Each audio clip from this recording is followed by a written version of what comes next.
datang mengerai hariku yang terasa sunyi.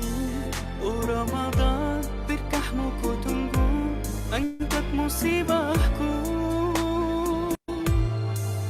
Ramadan, hadirmu anugerah dari Sang Maha Rahman.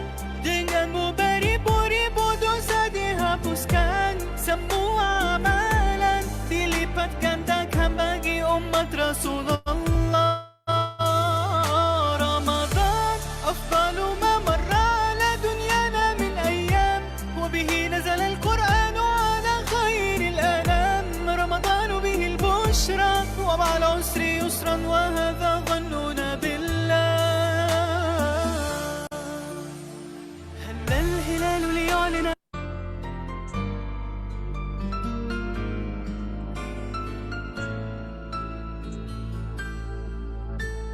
hilalmu datang mengerai hariku yang terasa sunyi. Oh Ramadan, berkahmu ku tunggu, angkat musibahku. هلا الهلال ليعلن أننا في شهر رمضان الكريم فأبشروا. هيا فهل من مذكر أيا عباد الله. رمضان, hadirmu anugerah dari Sang Maha Rahman. Denganmu beribu-ribu dosa dihapuskan, semua amalan dilipat gandakan bagi umat Rasulullah. Ramadan, afdalu ma marra ala dunyana min ayyam, wa bihi nazala al-Qur'an ala khairil anam. Ramadan bihi al-bushra wa ma'al usri yusran wa hadha dhannuna billah. Ramadan khayru ma tuti as-salam, ألا بذكر الله نحيا فكبروا. وإذا اشتد البلاء وللقلوب شفاء وهذا وعد الله. hilalmu datang mengerai hariku yang terasa sunyi. Oh Ramadan, berkahmu ku tunggu, angkat musibahku.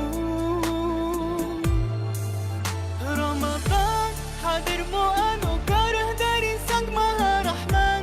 Denganmu beribu-ribu dosa dihapuskan, semua amalan dilipat gandakan bagi umat Rasulullah. Ramadan, afdalu ma marra ala dunyana min ayyam, wa bihi nazala al-Qur'an ala khairil anam. Ramadan bihi al-bushra wa ma'al usri yusran wa hadha dhannuna billah. هلا الهلال ليعلن أننا في شهر رمضان الكريم فأبشروا. هيا فهل من مذكر أيا عباد الله. رمضان, hadirmu anugerah dari Sang Maha Rahman.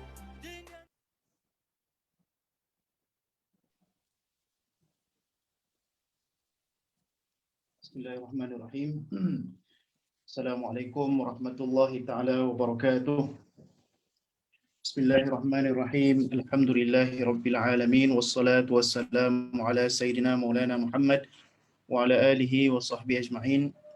Allahumma aftah alaina hikmataka wa anshur alaina min khazaini rahmatika ya arhamar rahimin. اللهم أخرجنا من ظلمات الوهم وأكرمنا بنور الفهم وافتح علينا بمعرفة العلم وسهل أخلاقنا بالحلم واجعلنا ممن يستمعون القول فيتبعون أحسنه آمين يا رب العالمين.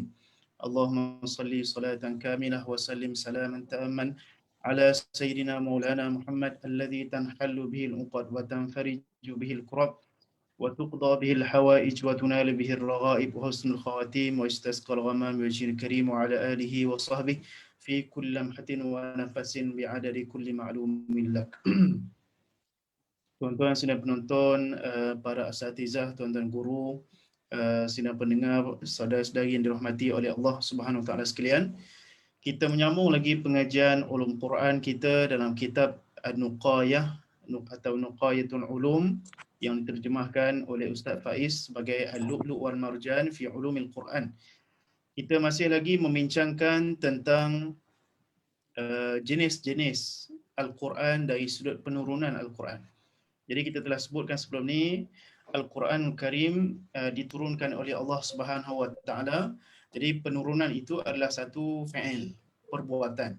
Dan fi'il itu mesti ada zaraf, mesti ada zaraf bermaksud ruang berlakunya ataupun kita sebut sebagai tempat berlaku yang disebut sebagai al-makan. Kemudian yang kedua az-zaman, bilakah waktu ia berlaku. Oleh kerana itu ada 12 perbahasan yang berkaitan dengan penurunan Al-Quran, yang berkaitan dengan waktu penurunan Al-Quran dan yang berkaitan dengan tempat penurunan Al-Quran. Yang kita telah sebutkan sebelum ini, sebelum jenis yang ke-10 ini, ya, kita telah sebutkan ada jenis ke-9 tempat diturunkan, iaitu Al-Firashi. Al-Firashi bermaksud ada ayat Al-Quran yang diturunkan ketika Nabi SAW ya, bersama dengan isterinya. Yang disebut di sini ialah Nabi SAW sedang berada di rumah Ummu Salamah. Ya, sedang berada di atas katil bersama dengan isterinya pun turun. Ya, Al-Quran Karim, zaujah Nabi SAW, Ummahatul Mukminin, Ummu Salamah. Kemudian ada yang kita sebut sebelum ni as-saifi wasyita'i, bermaksud waktu diturunkan Al-Quran itu pada waktu musim saif ataupun musim panas. Ya, yang berlaku contohnya ketika peperangan Tabuk, ya, ayat yang turun yang berkaitan dengan peperangan Tabuk turun ketika as-saifi. Jadi ayat itu dinamakan sebagai ayat saifi. Jadi sebenarnya asy-syita'i bermaksud ayat yang diturunkan ketika musim sejuk, yang kita sebutkan ayat-ayat yang diturunkan ketika peperangan Khandaq, ya, atau peperangan Ahzab. Itu ialah ayat syita'i kerana peperangan Khandaq atau peperangan Ahzab berlaku pada musim sejuk. Nah, kita ulang sikit yang semalam. Kemudian ada ayat Al-Quran yang kita namakan sebagai An-Nahari dan Al-Layali. Bermaksud ada ayat Al-Quran yang diturunkan pada waktu nahar atau pada waktu siang, dan ada ayat Al-Quran yang diturunkan kepada Nabi Muhammad SAW pada waktu malam, Al-Laili.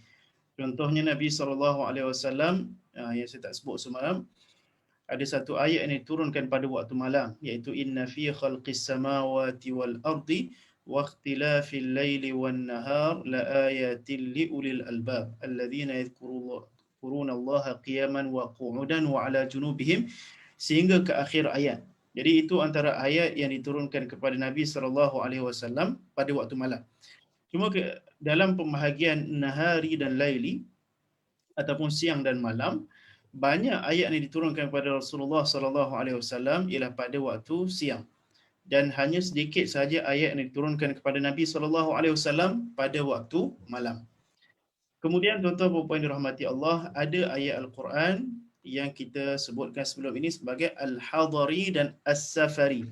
Al-Hadari ialah ayat yang diturunkan kepada Nabi SAW ketika Nabi hadar atau ketika Nabi berada di Madinah, ketika Nabi bermukim di Madinah. Dan itulah kebanyakan daripada ayat-ayat yang diturunkan kepada Nabi SAW adalah ketika Nabi SAW sedang mukim, bukan bermusafir. Jadi ayat yang diturunkan kepada Nabi SAW ya, di Madinah dinamakan sebagai hadari, dan ayat yang diturunkan kepada Nabi SAW di luar kota Madinah, ya, seperti di Arafah, di Mina, di Tabuk, di Badar dan sebagainya, itu dinamakan ayat As-Safari, ya, iaitu ayat yang diturunkan ketika Nabi SAW di luar kota Madinah. Jadi bila kita membaca ayat Al-Quran, ya, kita sebenarnya susah nak bezakan kerana tidak ada disebut di situ ni ayat hadari atau safari dan sebagainya. Cuma yang disebutkan kebiasaannya ialah jenis yang pertama dan kedua sahaja yang biasanya ditulis oleh para ulama dalam kitab-kitab ulum Quran, iaitu Al-Makki wal Madani. Nah, ini pembahagian yang paling besar sekali, iaitu Al-Quran ada surah dan ada ayat yang Al-Makki dan Al-Madani, dan yang paling banyak, ya, surah yang diturunkan kepada Nabi SAW ialah ayat-ayat Al-Makki. Baik, sidang penonton, saudara-saudari yang dirahmati oleh Allah Subhanahu Wa Taala sekalian, kita menyambung lagi dalam jenis yang ke-10 pada hari ini, juga berkaitan dengan penurunan Al-Quran, yang disebutkan penurunan itu ada tempatnya, ada zamannya.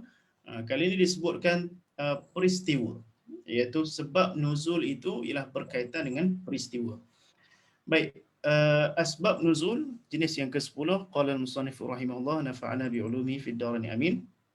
Jenis ke-10 yang berkaitan dengan perbahasan ulum Al-Quran, berkaitan dengan penurunan Al-Quran itu, berkait dengan waktu dan juga masa ataupun tempat diturunkan, ialah berkaitan dengan peristiwa yang berlaku ketika satu penurunan Al-Quran. Baik, berkaitan jenis ini telah ditulis beberapa karya. Jadi Al-Imam Suyuti menerangkan beberapa kitab yang ditulis berkaitan dengan asbab nuzul. Antaranya yang tidak disebutkan di sini, di sini tak disebutkan dalam syarahnya, syarah bagi Matan An-Nuqayyah ni, iaitu Itmamud Dirayah, disebutkan antara yang ditulis ialah kitab yang ditulis oleh Al-Imam Ibn Hajar Al-Asqalani. Imam Ibn Hajar Al-Asqalani ialah guru kepada guru Imam Suyuti. Jadi Imam Suyuti yang mengarang kitab ni tidak sempat bertemu dengan Al-Imam Ibn Hajar Al-Asqalani. Imam Suyuti meninggal wafat pada tahun 911. Imam Ibn Hajar, tak silap saya, pada kurun ke-9 juga. Imam Suyuti meninggal pada kurun ke-10. Imam Ibn Hajar, tak silap saya, meninggal pada kurun ke-9 dan tidak sempat bertemu dengan Al-Imam Suyuti. Jadi Imam Suyuti mengatakan ada sebuah kitab yang dikarang oleh Imam Ibn Hajar Al-Asqalani yang bertajuk Al-Ujab fi Asbabin Nuzul, tak silap saya nama kitabnya. Kemudian ada kitab yang ditulis sendiri oleh Al-Imam Suyuti, iaitu Lubabun Nuqul. Itu antara kitab yang terbaik ditulis tentang Asbabun Nuzul. Dan antara kitab yang biasanya kalau kita beli Al-Quran cetakan Arab lah, ataupun yang Melayu pun ada, yang menulis di sebelah Al-Quran itu ada ditulis Asbabun Nuzul. Asbabun Nuzul yang ditulis di sebelah mushaf, yang biasanya ditulis sebelah mushaf, sama ada mushaf Arab atau kalau yang Quran terjemahan Melayu yang ditulis ada Asbabun Nuzul. Asbabun Nuzul itu peristiwa yang berlaku di sebalik penurunan ayat Al-Quran itu diambil daripada kitab Asbabun Nuzul Al-Imam Al-Wahidi, yang kemudian Asbabun Nuzul Al-Imam Al-Wahidi itu terlalu banyak sanad-sanad dari riwayat, maka diringkaskan oleh Al-Imam Al-Ja'bari. Ya, dalam kitabnya Asbabun Nuzul juga diringkaskan daripada kitab Imam Al-Wahidi. Jadi yang kita tengok itu ialah ringkasan daripada Imam Al-Ja'bari. Baik, jadi Asbabun Nuzul bermaksud peristiwa yang berlaku ataupun turunnya Al-Quran itu adalah kerana satu peristiwa ataupun kerana untuk menjawab soalan. Kerana untuk menjawab persoalan. Jadi itu antara takrifan yang diberikan. Tidak disebutkan di sini takrifan kepada Asbabun Nuzul. Jadi Al-Quran itu seperti mana yang disebut oleh Al-Imam Al-Ja'bari terbahagi kepada dua. Yang pertama ialah ayat Al-Quran yang turun tanpa ada sebab nuzul. Disebutkan nazala ibtidaan. Diturunkan pada peringkat permulaannya tanpa ada sebab yang khusus. Qismun nazala minallahi ibtidaan. Ini disebut oleh Imam Al-Ja'bari. Yang kedua ialah qismun nazala murtabitan bisabab. Jadi ada dua jenis ayat Al-Quran. Yang banyaknya sebenarnya ialah yang qismun nazala ibtidaan. Ayat Al-Quran yang diturunkan tanpa ada sebab yang khusus berlaku. Itu yang banyaknya dalam Al-Quran. Alif Lam Mim. Dzalikal kitabu la raiba fih. Tak ada sebab yang diturunkan berlaku. Maka ditulis diturunkan sahaja Al-Quran itu tanpa ada sebab yang khusus. Samalah juga dengan ayat Allah SWT, alam tara kaifa fa'ala rabbuka bi ashabil fil. Walaupun ayat itu menceritakan tentang kisah Ashabul Fil, tetapi bukan diturunkan kerana ada berlaku kisah Ashabul Fil ataupun tentera bergajah tu pada zaman Nabi SAW. Diturunkan, tidak ada sebab yang khusus yang berlaku, diturunkan kepada Rasulullah SAW. Jadi banyak ayat dalam Al-Quran diturunkan tanpa ada asbab nuzul. Cuma ada beberapa surah sahaja yang diturunkan ataupun beberapa ayat sahaja yang diturunkan ada asbab nuzul dan semuanya direkodkan oleh para ulama, maka dikompilkan dalam kitab-kitab lah. Antara kitab yang paling sempurna yang Al-Imam Al-Wahidi juga tidak menyenaraikan semua ialah kitab Imam Suyuti Lubabun Nuqul. Baik. Cuma ya disebut oleh para ulama, ya terutama guru-guru kami, apabila kita kata ada ayat Al-Quran yang diturunkan tanpa ada sebab, ya bukan bermakna ayat Al-Quran itu turun tanpa ada hajat atau keperluan. Ya, kita katakan tadi banyak ayat Al-Quran yang turun tanpa sebab nuzul. Bukan bermakna ayat Al-Quran itu turun tanpa ada sebab, turun saja-saja. Ya, kerana kita kena beza. Ya, kata Syekh Buhayawi, dia kata ada ayat Al-Quran semuanya turun lihajah. Ya, semua ayat Al-Quran turun lihajah, kerana keperluan manusia. Lihajatil insan ilal Quran. Kerana manusia semuanya berhajatkan, memerlukan kepada Al-Quran Karim. Ya, Allah SWT firmankan dalam Al-Quran, wabil haqqi anzalnahu wabil haqqi nazal. Ya, dengan kebenaranlah, kerana kebenaranlah kami menurunkan Al-Quran, dan dengan kebenaranlah kami turunkan Al-Quran. Jadi Al-Quran itu turun membawa kebenaran untuk hajat manusia yang memerlukan kepada panduan, memerlukan kepada hidayah. Ya, inna hadzal Quran yahdi lillati hiya aqwam. Ya, fihi shifaa'un. Ya, Al-Quran itu diturunkan banyak, kita sebut maqasid penurunan Al-Quran. Tujuan-tujuan penurunan Al-Quran. Antaranya untuk memberi hidayah, antaranya untuk menjadi syifa, antaranya untuk memberi mau'izah, ya, antaranya untuk munzir, memberi peringatan, antaranya untuk mubashir, memberi berita gembira. Jadi Al-Quran diturunkan bukan tanpa hajat. Ya, maka kita katakan semua ayat Al-Quran yang diturunkan oleh Allah Subhanahu Wa Taala semuanya ada keperluan untuk umat manusia. Kemudian barulah kita asingkan. Ada ayat Al-Quran yang turun kerana ada satu peristiwa yang khusus, dan kebanyakan daripada ayat Al-Quran turun tanpa ada peristiwa yang khusus yang berlaku kepada Nabi Muhammad sallallahu alaihi wa alihi wasallam. Ya, seperti dalam kita sebutkan, mungkin boleh berikan contoh dalam surah Ali Imran, Allah Subhanahu taala cerita tentang Maryam. Tiba-tiba dalam tengah-tengah surah Ali Imran itu Allah Subhanahu taala ceritakan, innallaha astafa Adama wa Nuhan wa ala Ibrahim wa ala Imran 'alal 'alamin dzurriyyatan ba'dhuha min ba'd wallahu samii'un 'alim. Kenapa Allah Subhanahu taala ceritakan tentang kisah Maryam daripada dia dilahirkan, ya, kemudian dia berada bersama dengan Nabi Zakaria, kemudian dia dan seterusnya, dia melahirkan Nabi Isa dan seterusnya, adalah kerana peristiwa orang Nasrani yang datang daripada Najran datang untuk berdebat dengan Nabi SAW. Ya, maka oleh kerana peristiwa itulah turun banyak ayat daripada surah Ali Imran, ya, untuk menceritakan kepada orang Nasrani Najran tentang hakikat sebenar Nabi Isa AS. Jadi itu sebab diturunkan ayat itu. Ya, contohnya yang disebutkan oleh para mufassirin, kenapa turun surah Al-Kafirun. Qul ya ayyuhal kafirun la a'budu ma ta'budun wa la antum 'abiduna ma a'bud. Okey, sorry, bukan surah tu. Yang tu ada sebab nuzul juga, yang saya nak sebutkan ni surah Qul huwallahu ahad. Qul huwallahu ahad, Allahus samad, lam yalid wa lam yulad wa lam yakul lahu kufuwan ahad. Jadi surah Qul huwallahu ahad diturunkan kerana para musyrikin Mekah yang berkata kepada Nabi SAW, unsub lana rabbak, atau sif lana rabbak, sifatkan kepada kami Tuhan kamu.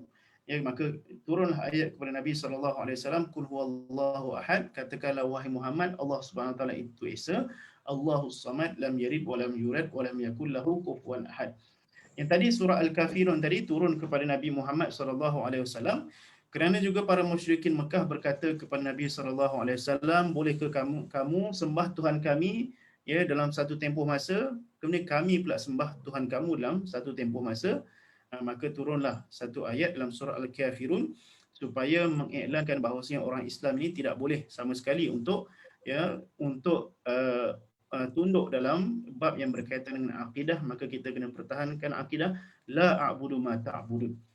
Jadi itu beberapa contoh, ya, ayat-ayat Al-Quran yang ada sebab nuzul. ya, dan banyak lagi sebenarnya ayat-ayat Al-Quran yang ada sebab nuzul, bermaksud ada peristiwa yang berlaku ataupun ada soalan yang ditanyakan, ya, oleh orang yang berada di sekitar Nabi Muhammad sallallahu alaihi wasallam, di kalangan para sahabat Nabi, di kalangan ahlul kitab, ya, di kalangan orang Quraisy yang bertanya kepada Nabi Muhammad sallallahu alaihi wasallam, maka diturunkan ayat untuk menjawab soalan mereka.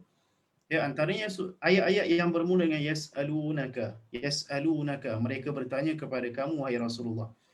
Ya, contoh yas'alunaka 'anir ruh, qulir ruhu min amri rabbi wa ma utitum minal ilmi illa qalila. Mereka bertanya kepada kamu berkaitan dengan roh. Qulir ruhu min amri rabbi, maka tidak dijawab oleh Nabi sallallahu alaihi wasallam tentang hakikat roh. Allah Taala katakanlah wahai Muhammad, sungguhnya roh itu adalah daripada urusan Tuhan kamu. Wa ma utitu minal ilmi illa qalila, tidak diberi kepada kamu ilmu melainkan sedikit sahaja ilmu yang diberikan kepada kamu. Jadi hakikat roh tidak akan dapat difahami oleh manusia sehingga ke akhir zaman. Dia tak ada orang kaji, ya, orang yang pakar anatomi ke apa ke, ya, pakar doktor ke, dia nak kaji roh, tak ada, ya. Kenapa? Kerana Allah Taala kata tak akan ada manusia yang dapat fahami roh. Kerana itu bila ditanya kepada Nabi Muhammad sallallahu alaihi wasallam berkaitan dengan roh, maka Allah Taala turunkan ayat bahawasanya manusia tidak akan dapat faham roh itu. Baik. Itu adalah hasil daripada soalan orang Quraisy yang datang bertemu dengan Rasulullah sallallahu alaihi wasallam untuk bertanyakan 3 soalan. Ya, setelah mereka berjumpa dengan orang Yahudi, dia kata nak tanya apa Nabi Muhammad ni?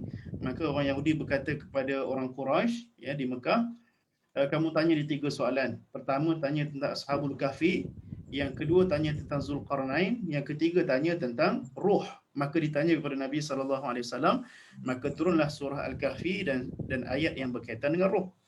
Jadi itu yas'alunaka. Jadi perkataan yas'alunaka kadang-kadang datang daripada orang Quraisy dan kadang-kadang datang daripada sahabat Nabi ridwanullah taala alaihim ajma'in yang bertanya kepada Nabi sallallahu alaihi wasallam.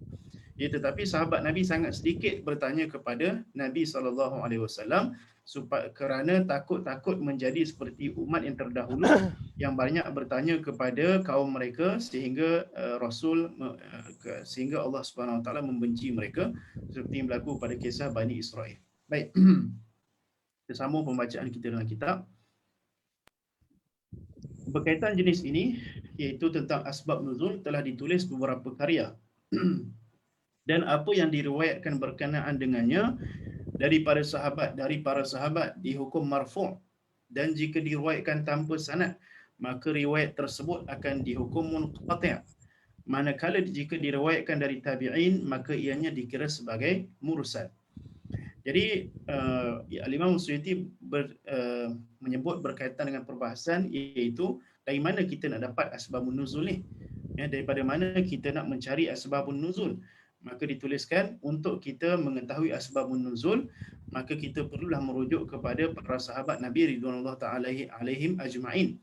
Kerana mereka yang hidup, ya, ketika peristiwa berlaku penurunan Al-Quran itu, mereka melihat apa yang berlaku. Jadi apabila mereka menceritakan nazalat hadhi ayah fi kadha, turun ayat ini pada peristiwa sekian-sekian, maka itulah asbabun nuzul, ya. Jadi disebutkan jika riwayat itu datang daripada sahabat, ya, maka dia mendapat hukum marfu'. Marfu' bermaksud hadis itu seolah-olah daripada Nabi SAW, walaupun yang menyebutkannya ialah sahabat Nabi.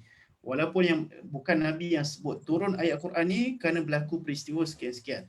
Ya, hanya sahabat Nabi yang sebutkan, ya, turunnya ayat ni kerana berlaku peristiwa sekian-sekian. Maka kita menerima kalam sahabat Nabi seolah-olah kita menerima apa yang disebutkan oleh Nabi SAW, kerana dalam meriwayatkan tentang sebab nuzul ialah pada itu adalah urusan yang para sahabat tidak boleh berijtihad, dia hanyalah menakalkan. Jadi dalam urusan yang menakalkan tanpa boleh ijtihad, maka kita percaya kepada apa yang disebut oleh sahabat Nabi, ya, tanpa perlu kepada kita yang mengatakan perlu tengok dulu adakah dia merawikan daripada Rasulullah sallallahu alaihi wasallam. Jadi pada perkara yang kalau disebut oleh para ulama mala maja'al al-ijtihad fi, pada perkara yang para sahabat tak boleh ijtihad tapi para sahabat cakap, bermaksud dia ambil daripada Nabi sallallahu alaihi wasallam walaupun dia tidak kata aku melihat Rasulullah, ya, memberitahu pada aku Rasulullah. Walaupun dia tak sebut perkara tu, ya, tapi apa yang disebut oleh para sahabat dikira diambil daripada Nabi SAW, juga dalam urusan asbabun nuzul, dalam urusan perkara ghaib, ya, dalam urusan yang tidak boleh mereka berijtihad padanya. Tapi dalam urusan mereka berijtihad, maka tidak boleh dikatakan hadis itu ialah hadis yang marfu'. Jadi sumber asbabun nuzul kita ambil daripada sahabat Nabi ridwanullah taala alaihim ajma'in. Ya, tetapi apabila diteliti sanad itu, maka didapati jika sanad itu ialah sanad yang munqati', maksudnya sanad itu ya gugur beberapa orang rawi ataupun seorang rawi, maka kita tidak boleh menerima dalam urusan asbabun nuzul, mesti sanad yang muttasil. Ataupun disebut lagi di situ, ataupun disebutkan apa tadi? Jadi mestilah ya diriwayatkan berkenaannya dari para sahabat dihukum yang marfu'. Ya, jadi para sahabat bila meriwayatkan asbabun nuzul, maka dikira hukumnya marfu' ila Nabi sallallahu alaihi wasallam. Dan jika diriwayatkan tanpa sanad, maka riwayat tersebut akan dihukum munqati'. Ya, kalau tanpa sanad maka gugur perawi-perawinya, maka hadis munqati' tidak boleh diterima dalam untuk menjadikan hujah dalam asbabun nuzul. Manakala jika diriwayatkan dari tabi'in, maka ianya dikira sebagai mursal. Hadis mursal ialah hadis yang tidak disebutkan sahabat. Hadis mursal ialah hadis yang terputus rantaian sanadnya di sahabat. Jadi tabi'in meriwayatkan terus daripada Nabi tanpa ada sahabat, maka itu juga tidak boleh diterima. Hadis itu bila tabi'in kata turun ayat ni pada peristiwa sekian-sekian, maka itu tidak boleh diterima dalam asbabun nuzul. Hanya yang kita boleh terima ialah daripada sahabat Nabi ridwanullah taala alaihim ajma'in. Tapi bukan kerja kita lah nak kaji semua hadis Nabi. Kita baca dia mana ada yang diriwayatkan oleh para sahabat Nabi yang berkaitan dengan asbabun nuzul. Baik. Kita baca beberapa contoh berkaitan dengan asbabun nuzul. Antara riwayat yang dinilai sahih adalah seperti kisah al-ifk, yakni berkait dengan ayat 11 surah An-Nur. Antara asbabun nuzul ayat ialah ayat yang turun kepada Sayyidatina Aisyah, ya, ketika dia ditohmah ya oleh orang munafikin, iaitu Abdullah bin Ubay bin Salul, yang memfitnah beliau melakukan sesuatu dengan Safwan ibn Mu'attal, ya, ketika mereka balik daripada peperangan Bani Mustalik, ya kan, ketika pulang daripada peperangan Bani Mustalik, ketika berehat sebentar, ya, Nabi ketika itu memilih, ya, dia buat undian Aisyah yang terpilih untuk menemani Rasulullah sallallahu alaihi wasallam dalam peperangan Bani Mustalik. Dan dalam perjalanan pulang daripada peperangan Bani Mustalik, maka sahabat Nabi dan Nabi sallallahu alaihi wasallam berehat. Dan ketika berehat itulah, ya, Sayyidatina Aisyah kehilangan rantai dia.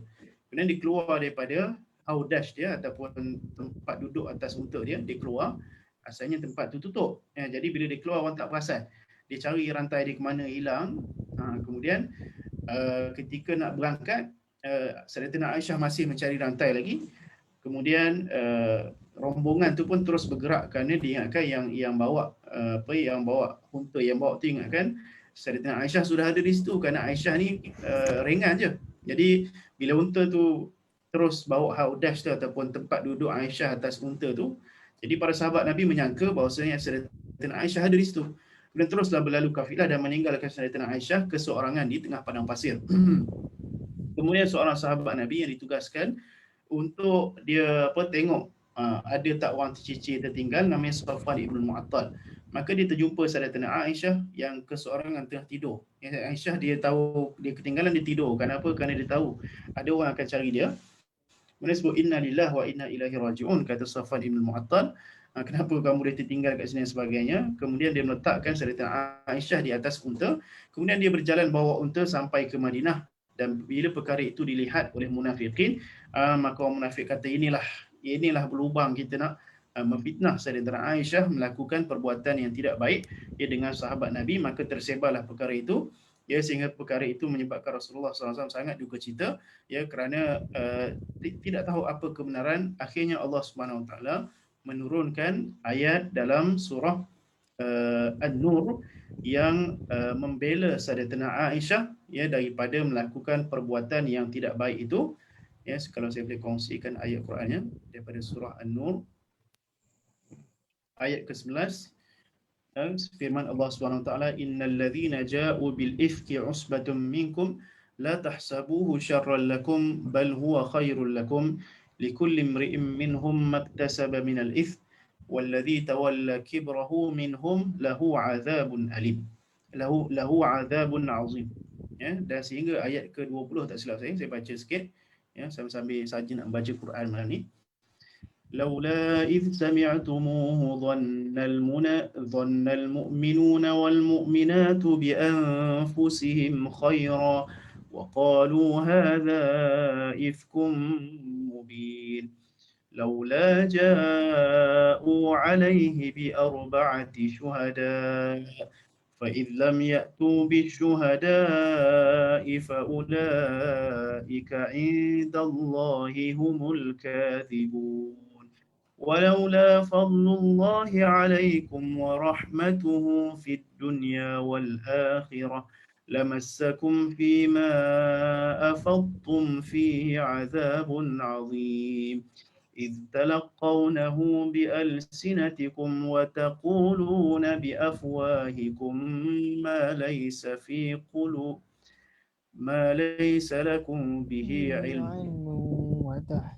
وتحسبونه هينا وهو عند الله عظيم ولولا إذ سمعتموه قلتم ما يكون لنا أن نتكلم بهذا سبحانك هذا بهتان عظيم يعظكم الله أن تعودوا لمثله أبدا إن كنتم مؤمنين ويبين الله لكم الآيات والله عليم حكيم إن الذين يحبون أن تشيع الفاحشة في الذين آمنوا لهم عذاب أليم في الدنيا والآخرة والله يعلم وأنتم لا تعلمون ولولا فضل الله عليكم ورحمته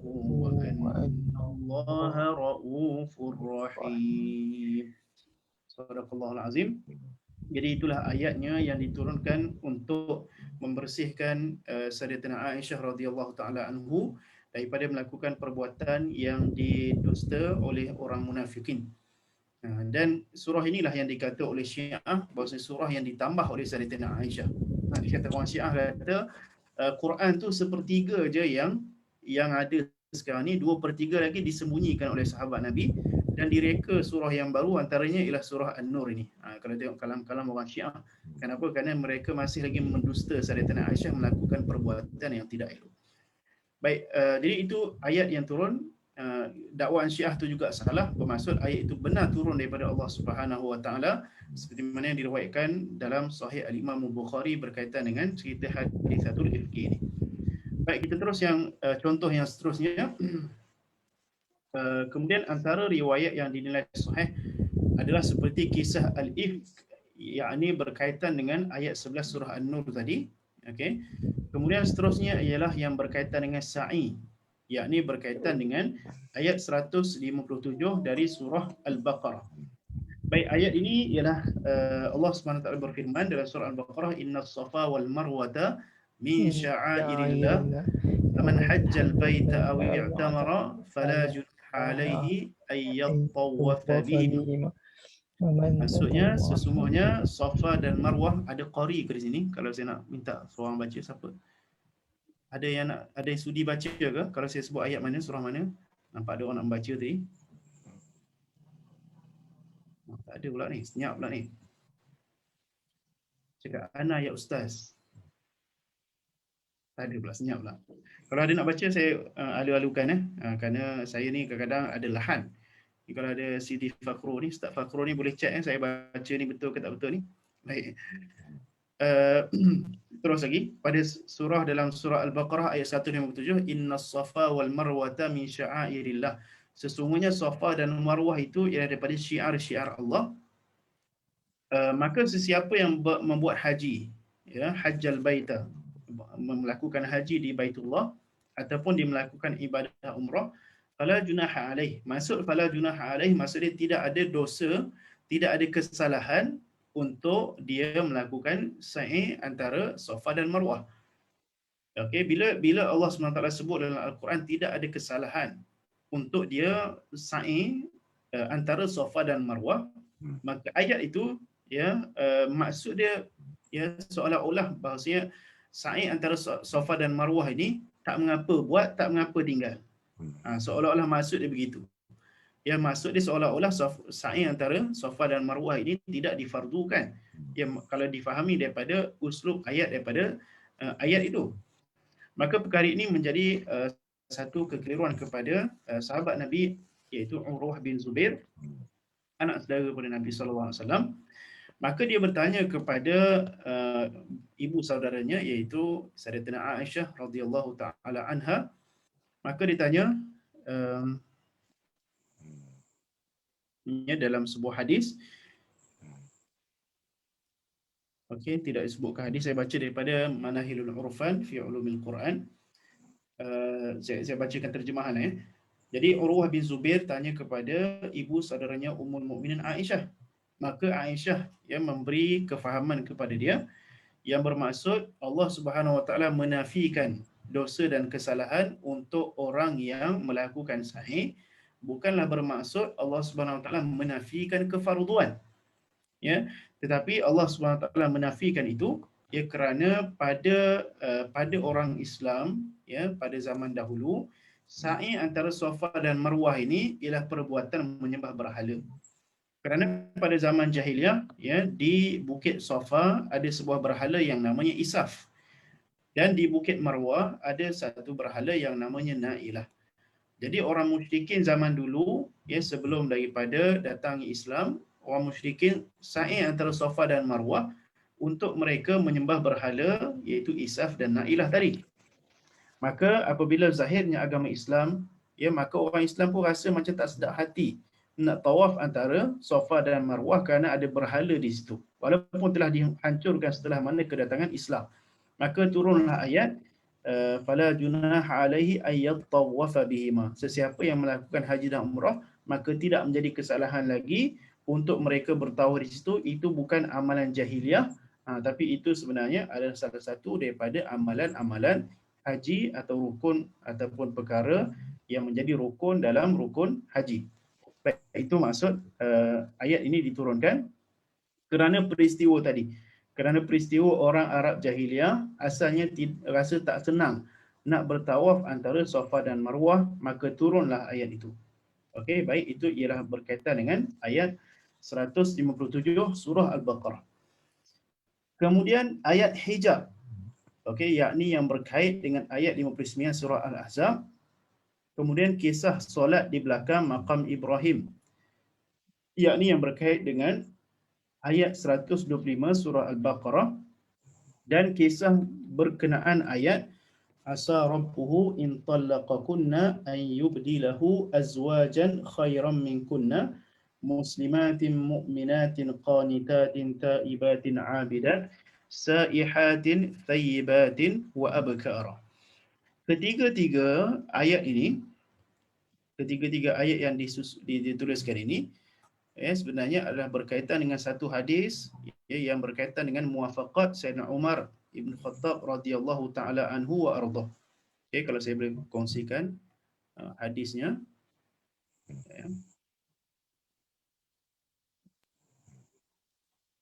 Okey, saya tak cepat cari, jadi saya cari dalam Facebook je, tapi samalah dengan apa yang dalam kitab saya kongsikan. Jadi kata Sayyidina Umar Ibn Khattab radhiyallahu taala anhu, qala Umar wafaqtu rabbi fi thalath. Ya, Sayyidina Umar radhiyallahu taala anhu berkata, aku menepati Tuhanku, maksud firman Tuhanku dalam 3 perkara. Jadi Sayyidina Umar Al-Khattab masyhur dengan muwafaqat Umar. Ya, ada sebahagian kitab yang ditulis berkaitan dengan muwafaqat Umar. Apa maksud muwafaqat Umar? Bermaksud apa yang Sayyidina Umar cadangkan atau apa yang Sayyidina Umar sebutkan kemudian disokong atau turun ayat Al-Quran yang membenarkan cadangan Sayyidina Umar Al-Khattab radhiyallahu taala anhu. Ya, banyak muwafaqat Umar, cuma dalam hadis ni disebutkan 3. Hayya, lambat juga. Lambat apa tu? Sekejap ya. Saya mute semua dulu.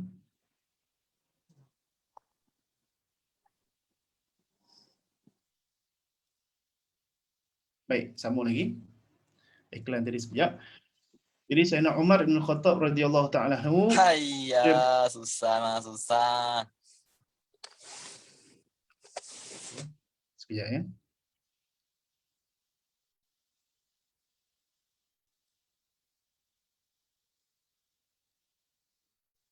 Baik, sambung lagi. Jadi kata Sayyidina Umar bin Khattab radhiyallahu taala anhu, wafaqtu rabbi fi thalath. Aku menepati ya firman Tuhanku pada 3 perkara. Jadi Sayyidina Umar bin Khattab radhiyallahu taala anhu adalah seorang sahabat Nabi yang sangat agung, sangat mulia. Sahabat Nabi yang pertama digelar sebagai Amirul Mukminin. Maka dia menyebut wafaqtu rabbi. Maksudnya bermaksud aku menepati firman Tuhanku. Dia sepatutnya ayat tu ialah apa yang aku cakap barulah Allah menepati. Ya, tapi kerana beradabnya Sayyidina Umar bin Khattab radhiyallahu taala anhu, maka dia kata aku menepati firman Tuhanku. Seolah-olah nak kata ayat Allah turun dulu barulah dia cakap. Ya, tapi sebenarnya dia cakap dulu barulah ayat Allah turun. Ya, kerana itu disebut muwafaqat Sayyidina Umar. Ya, Sayyidina Umar apa yang disebutkan itu, cadangan-cadangan yang disebutkan menepati dengan apa yang Allah Subhanahu Wa Taala turunkan dalam Al-Quran. Ya, ada 3 perkara. Dan semua perkara ini dinamakan juga sebagai sebab nuzul. Bila Sayyidina Umar sebut benda tu, maka turun ayat. Sayyidina Umar sebut benda tu, maka turun ayat. Sayyidina Umar sebut turun tu, perkara itu, maka turunnya ayat. Baik, yang pertama, faqultu ya Rasulullah, law ittakhadna min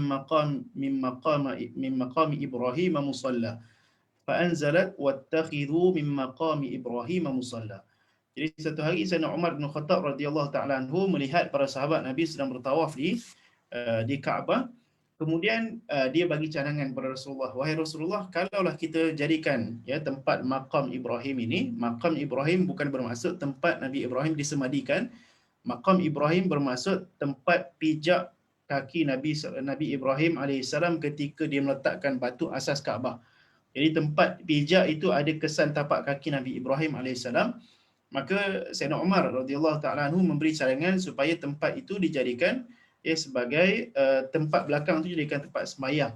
Seolah-olah kita ni bertepatan dengan agama yang dibawa oleh Nabi Muhammad sallallahu alaihi wasallam bertepatan dengan agama yang dibawa oleh Nabi Ibrahim alaihissalam. Maka cadangan itu oleh kerana cadangan Sayyidina Umar Al-Khattab itu, maka turunlah ayat. Jadi cadangan Sayyidina Umar itu atau apa yang disebut oleh Sayyidina Umar menjadi sebab nuzul turunnya ayat wattakhidhu min maqami Ibrahim musalla.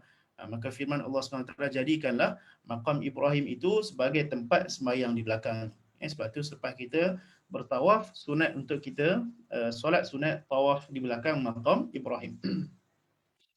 Kemudian wa ayatul hijab, ya, ayat yang berkaitan dengan hijab, ya.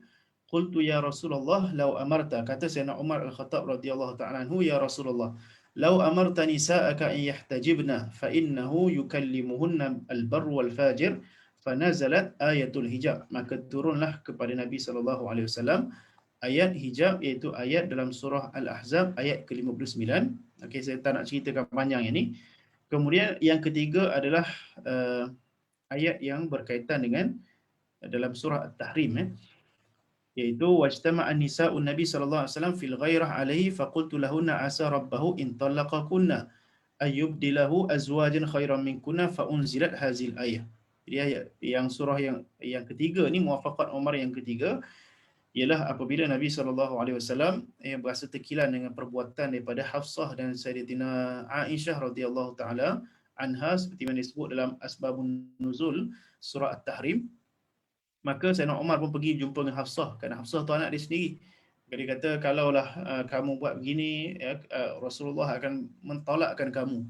Maka turunlah ayat ini yang membenarkan kata-kata Sayyidina Umar Al-Khattab radhiyallahu taala anhu, asa rabbuhu in talaqakunna an yubdilahu azwajan khairan minkunna. Jadi seolah-olah Allah SWT menyokong ucapan Sayyidina Umar Ibn Khattab radhiyallahu taala anhu. Jadi itulah ya beberapa asbab nuzul, contoh-contoh asbab nuzul yang disebutkan dalam kitab ini. Baik, kita nak masuk sikit ya untuk kita habiskan 12 jenis ni. Baik, jenis yang ke-11. yang berkaitan dengan waktu penurunan Al-Quran. Okey, yang ni mudah ya, yang kita biasa tahu Yang tadi asbab nuzul tu banyak ya, penulisan asbab nuzul tu banyak. Okey, yang ni satu je, satu dua contoh senang. Okey, jenis yang ke-11 ialah ayat terawal yang diturunkan. Ya, jadi kita perlu untuk mengetahui apakah ayat pertama yang diturunkan kepada Nabi kita, Nabi Muhammad sallallahu alaihi wasallam. Maka pendapat yang rajah ia adalah ayat Iqra bismi rabbikal ladzi khalaq. Khalaqal insana min 'alaq. Iqra wa rabbukal akram alladzi 'allama bil qalam. 'Allamal insana ma lam ya'lam. Jadi ayat pertama sehingga ayat kelima dalam surah Al-Alaq. Itulah ya ayat-ayat pertama yang diturunkan kepada Nabi Muhammad sallallahu alaihi wa alihi wasallam. Itu berdasarkan daripada hadis yang masyhur, iaitu hadis Bad'ul Wahyi yang diriwayatkan oleh Sayyidina Aisyah radhiyallahu taala anha, yang kita boleh tengok dalam permulaan Sahih Al-Imam Al-Bukhari dalam bab Bad'ul Wahyi. Baik, kemudian ini pun ada khilaf di kalangan para ulama, cuma yang rajihnya surah Iqra lah ataupun surah Al-Alaq. Okay, dan ada sebahagian ya di kalangan sahabat Nabi yang mengatakan bukan ya, surah pertama yang diturunkan kepada Nabi sallallahu alaihi wasallam ialah surah Al-Muddathir, iaitu ya ayyuhal muddathir qum fa'anzir wa rabbaka fakabbir wa thiyabaka fatahhir. Baik, jadi sandarannya apa? Sandaran yang dia mengatakan bahawasanya surah Al-Muddathir ialah surah pertama yang diturunkan kepada Nabi sallallahu alaihi wasallam, ialah berdasarkan daripada sebuah hadis yang diriwayatkan. Saya nak baca hadis ni takut panjang, dalam Sahih Bukhari juga, yang mana Nabi sallallahu alaihi wasallam pergi balik ke Gua Hira, kemudian dia melihat ada malaikat Jibril yang ketika diturunkan surah Al-Muddathir ini, malaikat Jibril berupa dengan rupa dia yang sebenar, sehingga memenuhi langit dan bumi. Ya, dari riwayat yang mengatakan dia duduk atas kerusi yang sangat besar. Ketika itulah turun ya ayyuhal muddathir qum fa'anzir wa rabbaka fakabbir wa thiyabaka fatahhir. Kemudian Nabi sallallahu alaihi wasallam pulang bertemu dengan Sayyidatina Khadijah, kemudian disuruh untuk menyelimutkan Nabi sallallahu alaihi wasallam. Sayyidatina disebut pada Sayyidatina Khadijah, dathiruni, ya, selimutkan aku. Baik, cuma dalam riwayat ini ya ada disebutkan satu perkataan ya, dia ada beberapa riwayat, cuma ada riwayat lain yang menceritakan tentang turunnya ayat ya ayyuhal muddathir ini.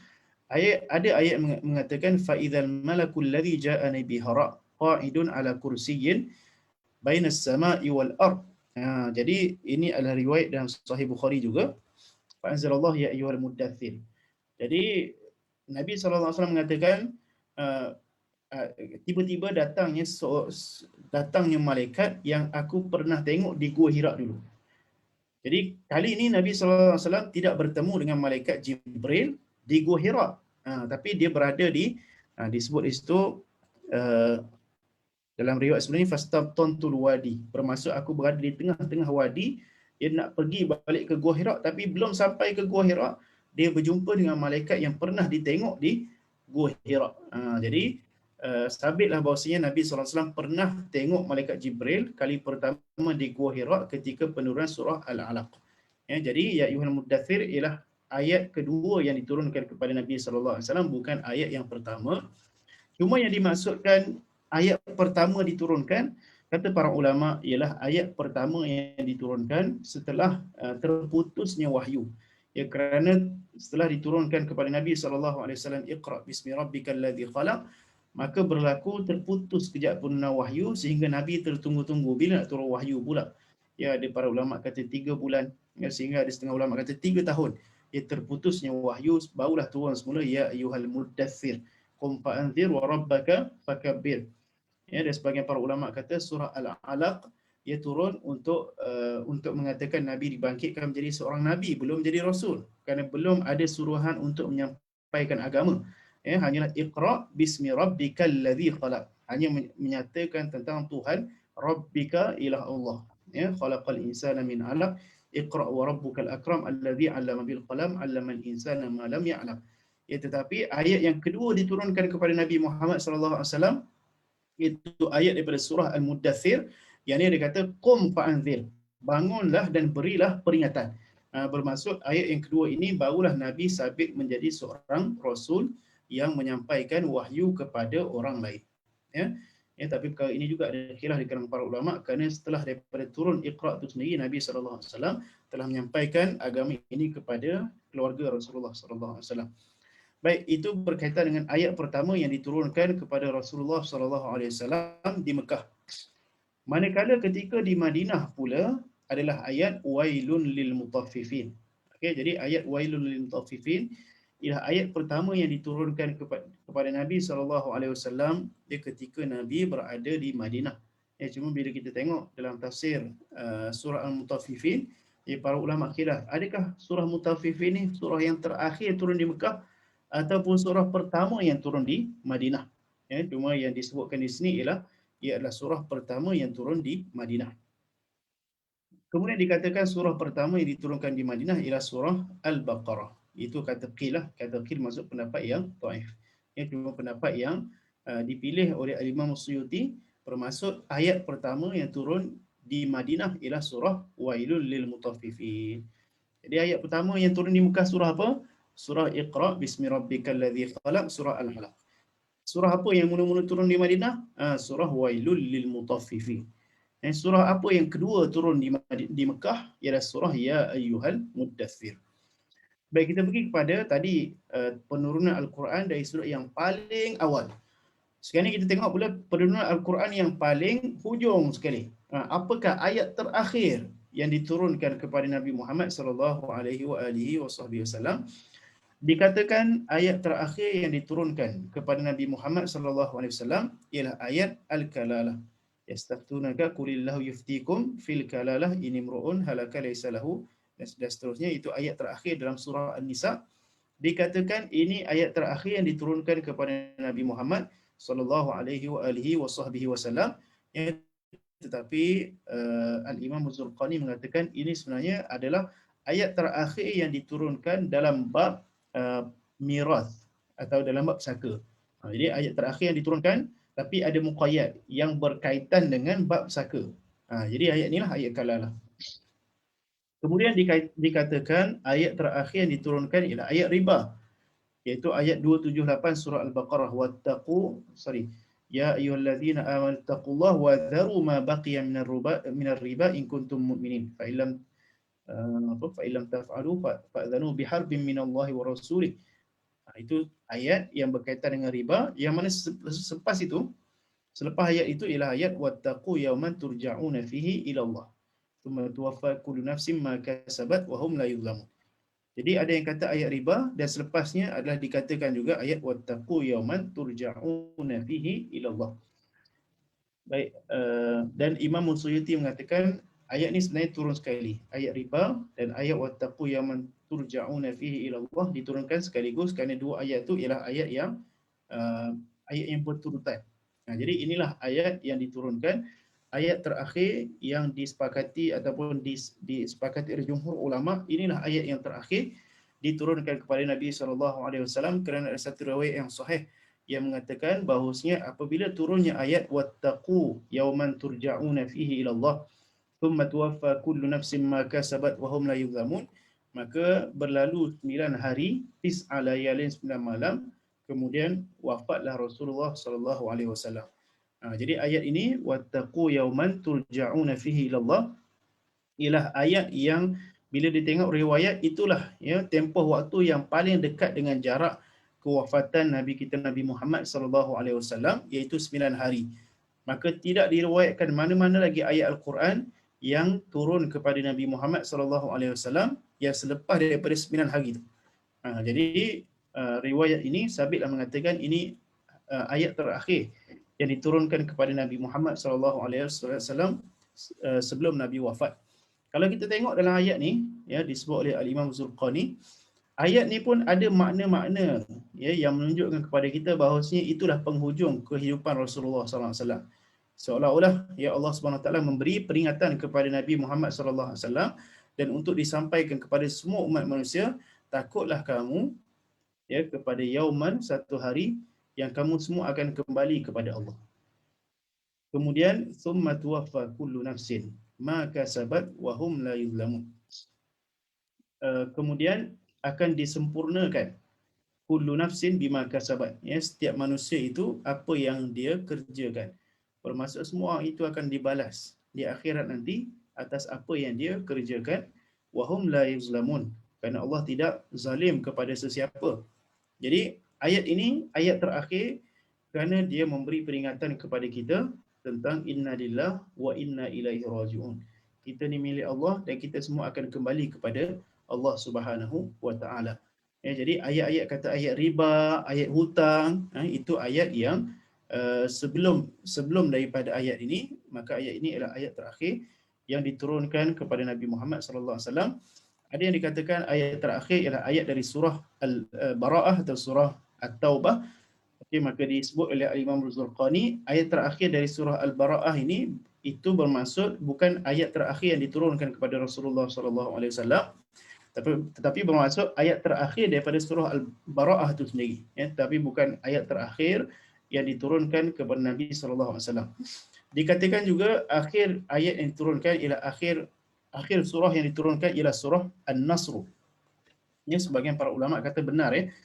Surah terakhir yang diturunkan secara sempurna kepada Nabi Muhammad sallallahu alaihi wasallam ialah surah Idza Jaa Nasrullahi wal Fath wa ra'aitan nasa yadkhuluna fi dinillahi afwaja fasabbih bihamdi rabbika wastaghfir innahu kana tawwaba.